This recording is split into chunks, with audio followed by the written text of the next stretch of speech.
Selamat pagi buat anak-anak kami dan salam sehat semuanya. Pada pagi hari ini kembali kita berjumpa dan melanjutkan pembelajaran kita, yaitu tentang interaksi sosial. Video ibu kali ini 4 kali pertemuan, yaitu minggu ketiga, 4 dan ke-5 Oktober, dan minggu pertama November. Minggu yang lalu ibu sudah tugaskan untuk meringkas materi-materi yang baru saja ibu sebutkan temanya, dan semoga anak-anak kami semangat untuk melanjutkan ya tugas-tugas yang belum dikirim, secepatnya hari ini dikirim melalui Classroom seperti biasa. Nah, tujuan pembelajaran kita yang pertama adalah menjelaskan pengertian interaksi sosial, menjelaskan syarat-syarat interaksi sosial, menjelaskan bentuk interaksi sosial asosiatif dan disosiatif, menjelaskan pengaruh interaksi sosial terhadap pembentukan lembaga sosial, dan menjelaskan pengertian lembaga sosial. Nah, itulah materi kita pada 4 kali pertemuan hingga pada hari ini. Interaksi sosial, kalau dikatakan itu interaksi artinya hubungan melalui komunikasi. Hubungan timbal balik antara manusia yang satu dengan manusia yang lain. Kalau kita hanya sendiri nggak terjadi interaksi. Ya, terjadi interaksi karena manusia lebih dari satu. Ada teman kita untuk kita ajak bicara, untuk kita ajak berkomunikasi, untuk kita ajak bekerja sama. Nah, itu terjadi interaksi. Manusia pada umumnya disebut dengan makhluk sosial. Mengapa disebut manusia sebagai makhluk sosial atau disebut homo socius?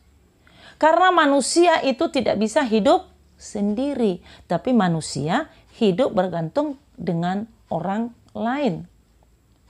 Contoh, ketika Anda lahir, bayi, pada siapa kamu berinteraksi? Kepada orang tua kamu, kepada ibu kamu. Ya. Tanpa orang tua yang membesarkan, mengurus kamu, tidak mungkin kamu segede ini sekarang. Nggak mungkin bisa kamu hidup seperti sekarang ini.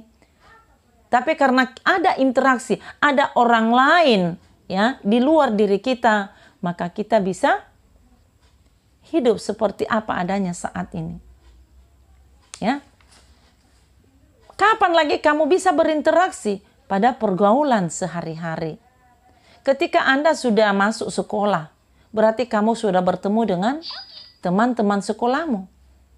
Ketika kamu dalam keluargamu, kamu berinteraksi dengan siapa? Orang tua kamu, ayah, ibu, abang, adik, atau kakakmu. Itulah teman kita berinteraksi. Atau kepada tetangga, teman bermain. Nah, itulah teman kita untuk kita lakukan interaksi sosial. Ya. Orang yang tidak berinteraksi itu bisa tersisihkan, terisolir dia, ya, dicuekin. Saya rasa kalau kita dicuekin kita nggak nyaman, makanya kita harus berinteraksi dengan baik dengan teman kita, dengan orang lain, karena kita butuhkan mereka dalam hidup kita. Interaksi sosial itu adalah hubungan antara orang perorangan, antara kelompok manusia, maupun antara orang perorangan dan kelompok manusia. Ya. Jadi tadi Ibu katakan bahwa interaksi itu harus terjadi secara timbal balik. Ya. Ada respon antara teman kita ketika kita merespon dia, atau ketika kita berkomunikasi dengan dia, dia merespon kita, dia menjawab kita. Ya. Ketika kita lemparkan senyum, dia juga membalas senyum kepada kita. Dan di sini juga sudah terjadi yang namanya interaksi. Ketika kita memukul bahunya, walaupun kita tidak kenal dia, ya itu juga sudah terjadi interaksi. Ya, interaksi sosial sekali lagi adalah hubungan yang terjadi antara manusia dengan manusia yang lain, baik secara individu maupun secara kelompok. Ya, karena kita berinteraksi, ya, karena kita sebagai makhluk sosial tadi kita berinteraksi, maka bisa memenuhi kebutuhan hidup kita. Kalau kita tidak berinteraksi, bagaimana cara kita memenuhi kebutuhan hidup kita? Kebutuhan hidup sehari-hari, kebutuhan sekolah. Bagaimana kalau kita tidak punya interaksi dengan orang lain? Jadi itulah perlunya kamu diajarkan di kelas 7 SMP atau di sekolah ini, supaya kamu mengerti bahwa kamu itu tidak bisa hidup sendiri, tapi harus hidup bersama-sama dengan orang lain, baik itu dari individu dengan individu, kelompok, dan individu dengan kelompok.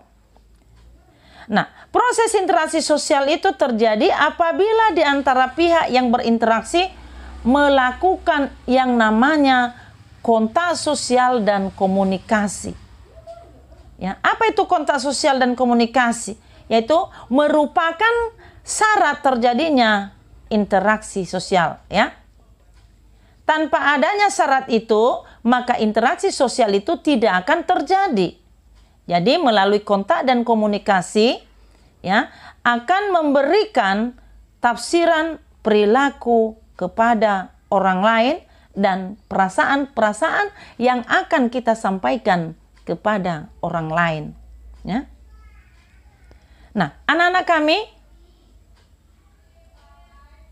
dalam interaksi sosial itu ada beberapa faktor yang mempengaruhi daripada interaksi sosial. Yang pertama adalah faktor imitasi, yang kedua faktor sugesti, yang ketiga faktor identifikasi, yang keempat adalah faktor simpati, ya. Faktor imitasi itu artinya seseorang mencontoh orang lain atau kelompok. Mungkin sering kamu lakukan itu, nak, dalam kehidupan kamu sehari-hari sejak kamu kecil sampai saat ini. Kamu suka mencontoh orang lain. Tapi imitasi ada dua, ada negatif, ada positif. Kalau yang positif dia contoh. Ketika seorang anak melihat ibunya memasak, maka si anak ini juga dia belajar memasak. Dia mengumpulkan daun-daun, dia mengumpulkan pasir, dia panggil temannya, mereka lakukan kegiatan masak-masak. Mengapa? Karena dia sering melihat ibunya memasak, melakukan kegiatan itu. Dia meniru, dia mencontoh. Kalau yang negatif, dia contoh seorang anak sekolah yang dalam keadaan galau, ketika datang temannya kepada dia, ya, temannya ini mengajak dia, ayolah kita rame-rame ke sana, ada teman kita di sudut sana, ayolah kita, ayo, jangan sendiri kau di sini, ya. Tetapi ketika dia mengajak di sana, rupanya temannya itu sedang merokok. Nah, dalam keadaan galau seorang anak, dia pasti ikut ke sana, nak. Nah, itu namanya contoh-contoh yang negatif. Jangan kamu contoh yang negatif, ya. Jangan kau imitasikan yang negatif, tapi imitasikanlah yang positif yang membangun diri Anda sendiri. Kemudian faktor sugesti, yaitu memberikan pengaruh terhadap orang lain, ya. Pengaruh positif. Kalau dia punya masalah, kau berikan solusi buat dia, maka masalah itu ringan, ya, atau masalah itu bisa selesai, ya, sehingga dia kembali normal seperti sedia kala, ya. Dia terhibur. Nah, itu namanya sugesti. Jangan kau ajak dia naik kereta kencang-kencang, itu sugesti yang negatif. Kalau ketika kamu mengajak dia untuk ngebut-ngebutan bawa sepeda motor, ya, bisa aja terjadi akibat-akibat yang fatal. Bisa tabrakan, bisa kecelakaan tunggal, dan lain sebagainya. Nah, itu negatif, sugesti yang negatif. Jangan berikan sugesti negatif kepada temanmu, tapi berikanlah sugesti yang positif. Kemudian faktor identifikasi, yaitu kecenderungan atau keinginan dalam diri seseorang untuk menjadi sama dengan orang lain. Seorang mengidolakan pemain bola misalnya, ya. Nah, kalau pemain bola, siapa namanya pemain bola dunia? Si Messi misalnya, ya. Kalau anak laki-laki ini dia mengidolakan Messi itu karena mengapa?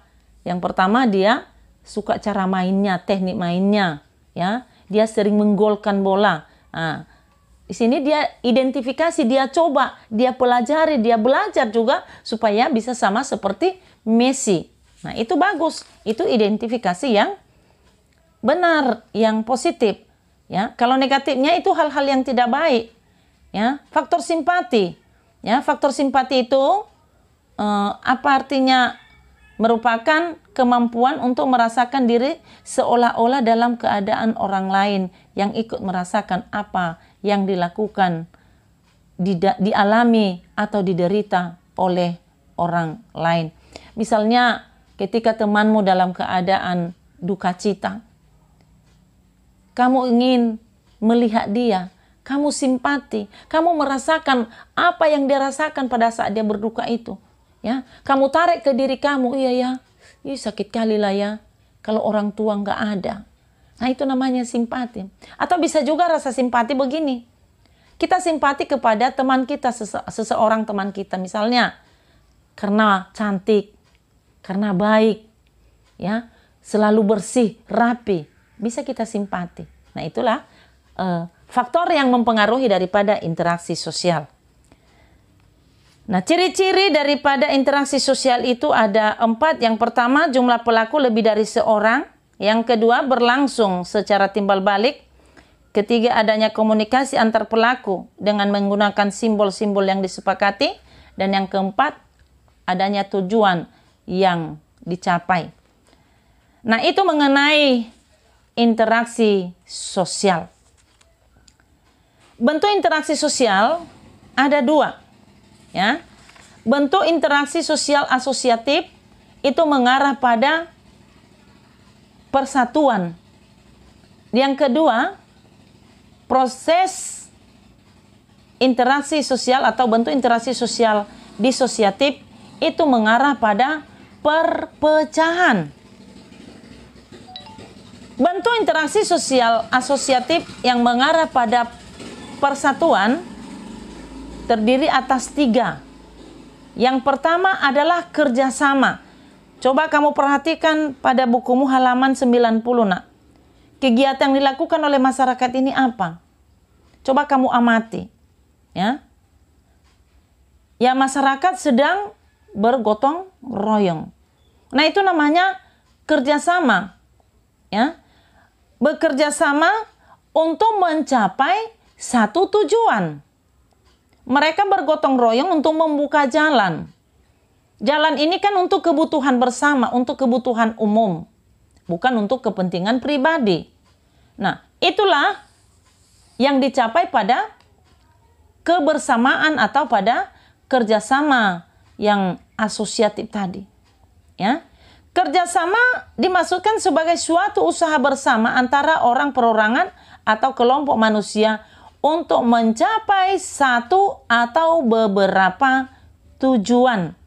Ya, itu sering kita lihat bentuk kerjasama itu yaitu gotong royong. Bisa gotong royong membersihkan selokan, parit, ya, bisa kerjasama untuk menanam 1000 pohon. Itu juga adalah kerjasama.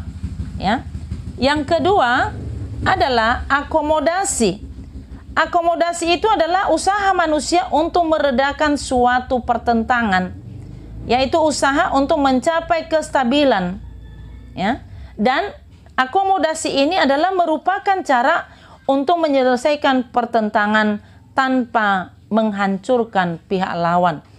Nah, itu akomodasi, mengetengahkan orang yang sedang bermasalah, membantu orang yang sedang bertikai. Bagaimana supaya masalah yang mereka hadapi itu jangan sampai mengakibatkan, ya, hal-hal yang tidak diinginkan.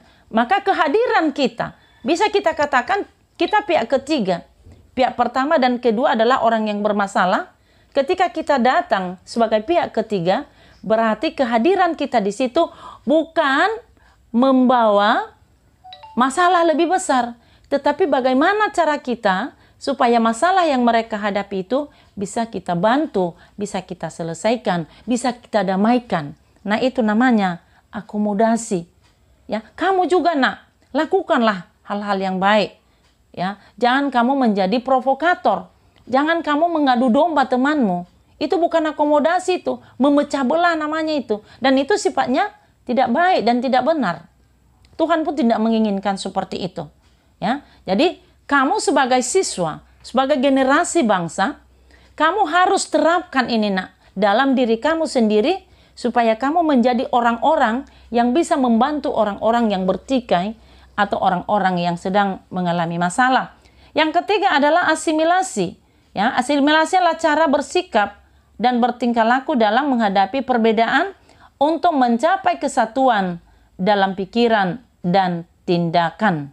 Ya, jadi proses asimilasi ini mudah terjadi dengan beberapa cara. Ya, caranya apa? Yaitu dengan sikap toleransi, sikap saling menghargai orang lain dan kebudayaannya, dan kemudian persamaan dalam unsur kebudayaan serta perkawinan campuran. Nah, ini perkawinan campuran ini misalnya orang Nias dengan orang Batak, atau sekarang bule dengan orang Indonesia, ya, pribumi. Nah, itu pernikahan atau perkawinan campuran, ya. Lesteran hasilnya nantinya. Makanya banyak artis-artis Indonesia mencari bule sekarang suaminya supaya anaknya bisa cantik, bisa ganteng, ya. Dan yang kedua tadi adalah bentuk interaksi sosial yang disosiatif, yaitu mengarah pada perpecahan. Yang pertama adalah kompetisi atau persaingan. Yang kedua adalah kontravensi. Yang ketiga adalah pertentangan atau konflik. Yang pertama adalah kompetisi atau persaingan. Ya. Artinya proses individu atau kelompok yang bersaing untuk mencari keuntungan melalui bidang-bidang kehidupan tertentu. Contohnya apa?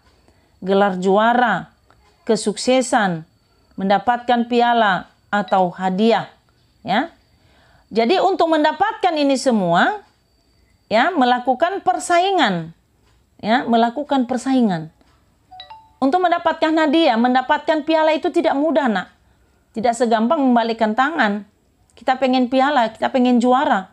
Tanpa ada usaha, tanpa ada latihan, tanpa ada kerja keras kita, ya, tanpa ada persaingan juga, maka kita nggak bisa memperoleh apapun yang kita inginkan. Jadi perlu persaingan. Hanya di sini diharapkan persaingan secara sehat. Jangan persaingan tidak sehat. Kalau persaingan yang sehat, ya kita saling berlomba untuk mencapai satu tujuan yang baik demi untuk kepentingan diri kita sendiri, ya. Kita mau juara, silakan belajar dengan baik. Kamu di kelas ini ada beberapa orang, 32 orang, ya silakan bersaing dengan temanmu. Jangan karena dia juara kau iri hati dengan dia.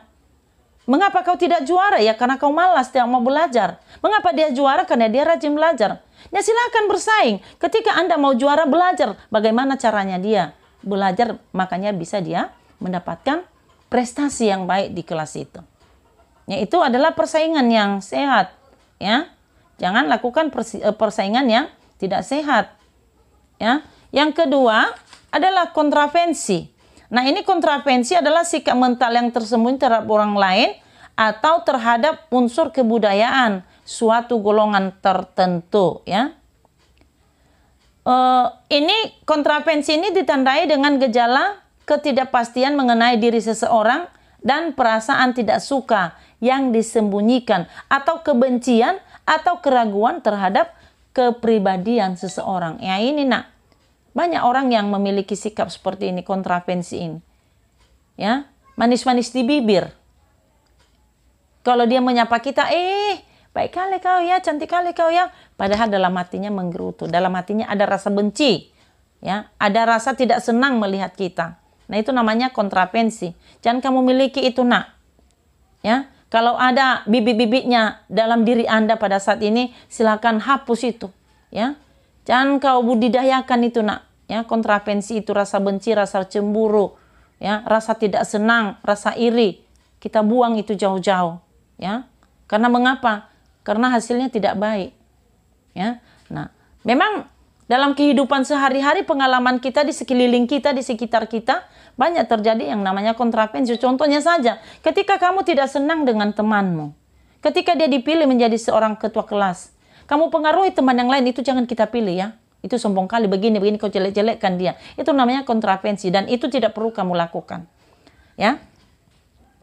Itu hal yang tidak baik itu. Tidak terpuji. Yang ketiga adalah pertentangan atau konflik. Ya, konflik itu adalah proses di mana individu atau kelompok berusaha untuk memenuhi tujuan dengan jalan menentang pihak lawan yang disertai dengan ancaman dan kekerasan. Nah, ini bahaya ini, ya. Bahaya ini. Bentuk pertentangan yang terjadi di masyarakat seperti apa?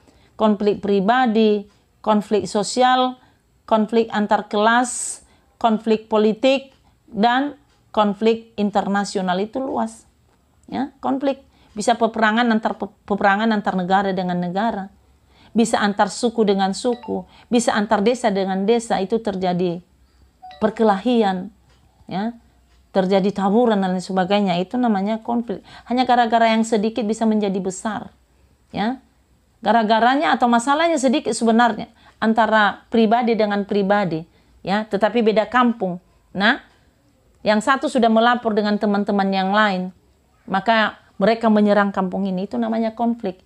Jangan kamu melakukan hal seperti itu ya, Nak. Ya, Ibu mohon, ya, jangan. Apalagi kalau zaman-zaman sekarang kita lihat orang tawuran. Ngapain kamu tawuran? Kalau kita nggak ngerti apa yang kita ributkan, jangan ikut-ikutan. Ya, kita nggak tahu apa yang terjadi ketika tawuran itu kan. Bisa aja terjadi musibah, kematian, dan lain sebagainya. Ya, mengapa? Karena orang rame. Ya, dan kita mengikuti hal-hal yang seperti itu. Yang kedua, materi yang kedua tadi yaitu pengaruh interaksi sosial terhadap pembentukan lembaga sosial. Mengapa lembaga sosial itu bisa terbentuk? Karena adanya manusia di dalamnya, ya. Adanya manusia, makanya terjadi lembaga, bisa dibentuk satu lembaga. Lembaga itu satu badan, satu wadah. Ya, tentu kalau ada badan, ada wadah itu ada orangnya di dalam. Ya, ada yang mau membutuhkan lembaga tersebut. Ya. Nah, itulah pengaruh interaksi sosial terhadap pembentukan lembaga sosial. Ya. Setiap masyarakat mempunyai kebutuhan pokok, ya, dan apabila kelompok-kelompoknya sudah terhimpun menjadi satu lembaga kemasyarakatan, maka untuk memenuhi kebutuhan itu sangat mudah. Contohnya kelompok petani, contohnya apa lagi? Pedagang, ya. Nah, itu adalah suatu kelompok, ya, suatu lembaga. Kita sebagai konsumen, kita sebagai masyarakat, bisa kita memenuhi kebutuhan hidup kita itu karena mengapa? Ada lembaga, ada pasar, ada pedagang di dalamnya, ada petani, makanya ada beras di pasar. Ya, pedagang berhubungan dengan petani, ya, pabrik beras, ya. Petani juga menjual kepada pedagang. Pedagang menjual kepada konsumen sampai ke kita. Makanya bisa terpenuhi kebutuhan hidup kita karena ada interaksi tadi, ya. Karena ada interaksi maka terbentuklah lembaga sosial. Kita manusia ini memiliki kebutuhan yang bermacam-macam, beraneka ragam. Ya. Bagaimana cara kita memenuhi kebutuhan yang beraneka ragam ini? Yaitu melalui lembaga sosial yang ada. Ya, melalui lembaga sosial yang ada. Pendidikan, mengapa bisa terpenuhi kebutuhan akan pendidikan? Karena ada lembaga pendidikan, ada sekolah. Mulai dari TK, SD, SMP, SMA, dan perguruan tinggi. Itulah lembaga pendidikan. Ya, makanya bisa kita meraih gelar sarjana, ada yang dokter, ada yang insinyur, dan segala macam. Ya, kebutuhan-kebutuhan yang lain, kebutuhan keluarga kita, kebutuhan hari-hari kita bisa terpenuhi. Mengapa? Karena ada lembaga, ada pasar, ada pedagang, ada penjual, ada pembeli. Ya. Nah, itulah pengaruh interaksi sosial tadi terhadap pembentukan lembaga sosial. Nah, dapat disimpulkan pada materi ini, ya, bahwa antara manusia yang satu dengan yang lain saling membutuhkan melalui interaksi sosial. Baik secara individu, individu dengan kelompok, kelompok dengan kelompok. Nah, kita masuk pada lembaga sosial. Tadi sudah Ibu singgung, lembaga itu adalah satu wadah, satu badan, ya. Jadi, lembaga sosial itu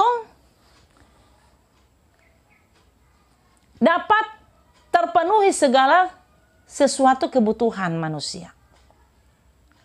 Kalau kita lihat di setiap hari, mulai dari keluarga kita, tetangga kita, bahkan semua manusia sibuk pada pagi hari. Kesibukannya apa? Bekerja. Bekerja itu melakukan kegiatan. Kegiatan apa? Kegiatan ekonomi. Kalau Ibu buat pertanyaan, kalau Ibu tanya sama kamu, apa tujuan manusia itu melakukan kegiatan ekonomi? Apa tujuan manusia itu untuk bekerja? Tentu jawabanmu, tujuannya adalah untuk memenuhi kebutuhan hidup. Makanya orang bekerja, nak. Apapun pekerjaan, manusia itu lakukan. Ya, nelayan berlayar di laut sana. Padahal kalau kita pikir-pikir, bekerja di laut itu bukan pekerjaan yang gampang. Ya, wira swasta, pegawai negeri, tukang becak lah, yang mengumpulkan kara-kara lah, ya, yang menyapu jalan lah, pedagang kah? Itu semua adalah kegiatan ekonomi yang dilakukan oleh tiap-tiap manusia. Hanya kan kegiatan yang kita lakukan tidak sama. Nggak semua jadi guru, nggak semua jadi dokter, nggak semua jadi polisi, nggak semua jadi tentara. Ya, kalau semua jadi pegawai negeri, siapa lagi yang jadi petani? Ya, kalau nggak ada petani, dari mana bahan makanan kita? Jadi Tuhan sudah atur setiap kehidupan manusia itu. Ada yang pegawai, ada yang swasta, ada yang petani. Ada yang pelaut. Ya, kalau nggak ada pelaut sana, bagaimana bisa terpenuhi kebutuhan akan protein makanan kita, yaitu ikan? Bagaimana bisa kita mengambil ikan di laut? Ya, Ibu sendiri nggak sanggup lah, nggak tahu bagaimana caranya. Tapi Tuhan sudah menentukan. Ya, setiap manusia inilah yang bisa kamu kerjakan, inilah yang bisa kamu kerjakan. Dan semuanya tujuan adalah untuk memenuhi kebutuhan hidup sehari-hari. Maka manusia itu disebut sebagai makhluk ekonomi atau homo economicus.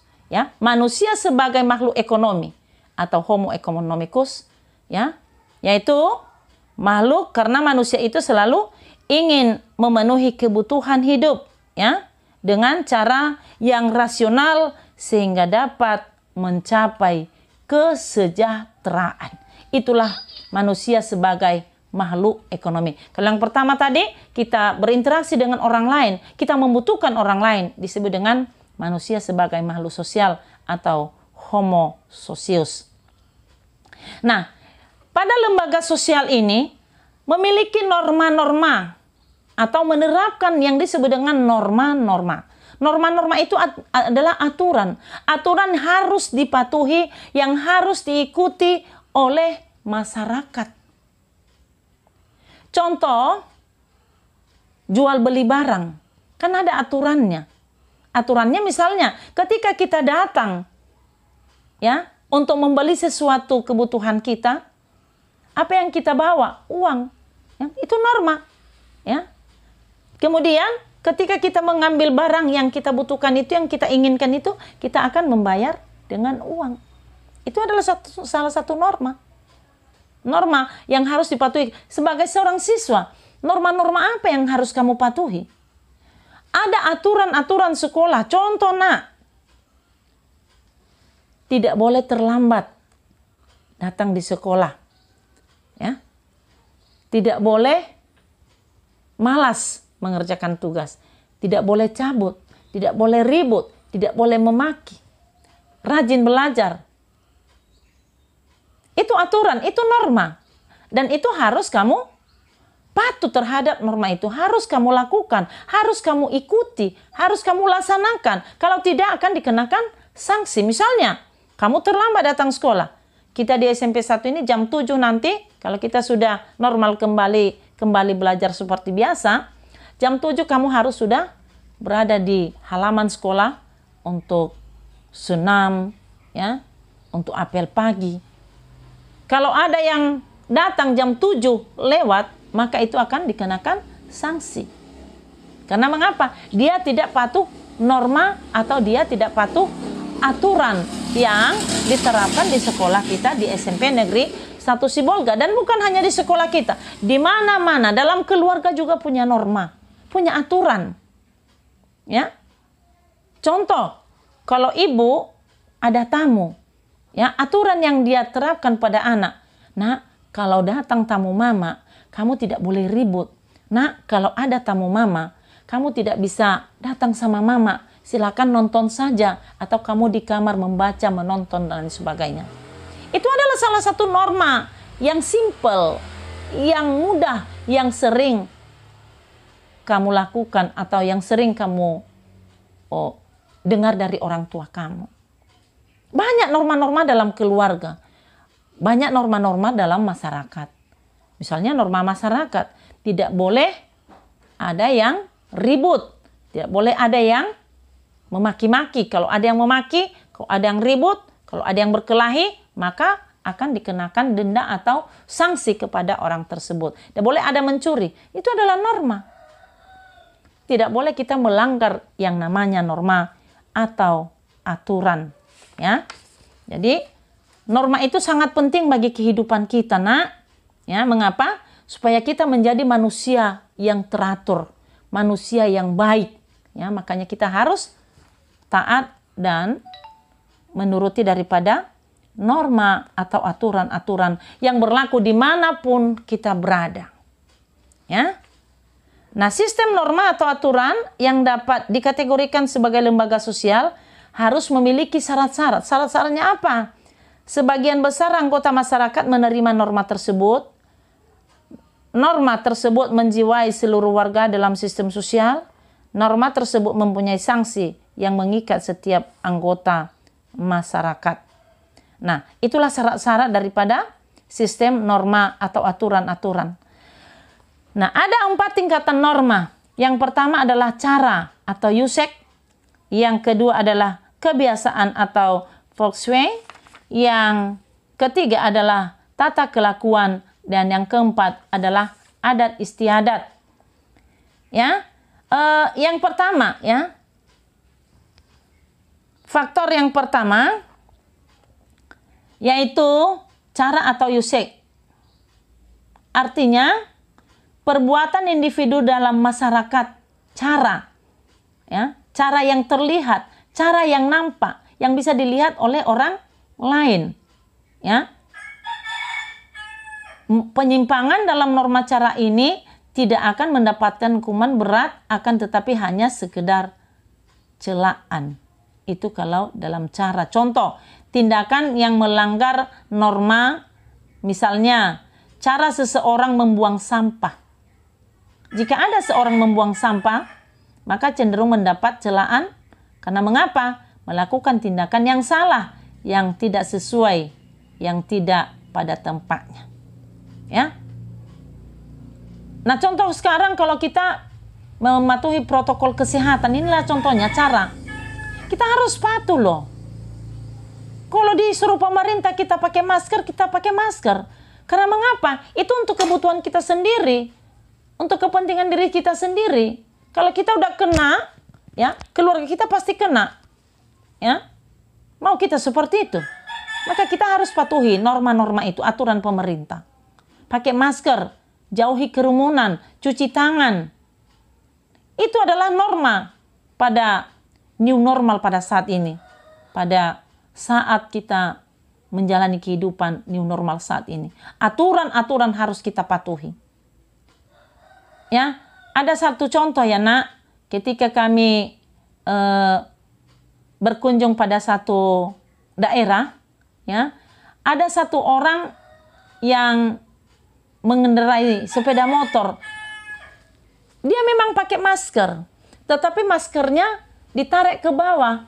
Dia tidak menutup hidung dan mulutnya. Ya, tiba-tiba ketemu dengan tentara, ya. Tentara itu memberhentikan daripada sepeda motornya.